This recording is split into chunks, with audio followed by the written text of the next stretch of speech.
Les premiers flocons sont tombés aux petites heures du matin lundi. Et la couverture de neige a continué de s'épaissir jusqu'au milieu de l'après-midi. À Murdochville, l'accumulation a largement dépassé le 15 cm annoncé, alors qu'en bas des montagnes à Gaspé, une dizaine de centimètres jonchent toujours le sol. Une première grosse bordée qui a surpris plusieurs automobilistes. Ça se traduit avec beaucoup de remorquage, des sorties de route, puis des gens pas prêts aussi, là. C'est ceux qui n'ont pas installé le pneu d'hiver.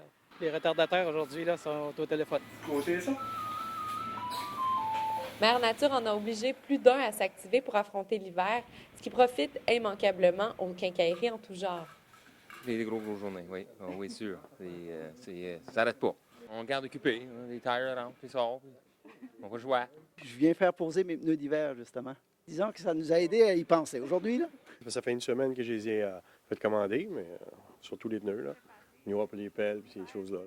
Et au-delà du côté pratico-pratique, l'arrivée de la neige réveille les passionnés de sports hivernaux.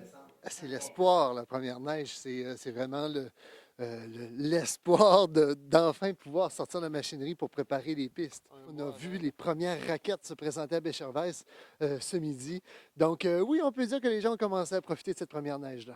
Mais il faudra encore plusieurs averses du genre pour que les skieurs puissent investir la montagne. Les remontes-pentes seront mis en marche autour du 19 décembre, mais les téméraires s'aventureront probablement bien avant cela hors des sentiers battus dans les Chic-Chocs. Léa Beauchesne, Gaspé.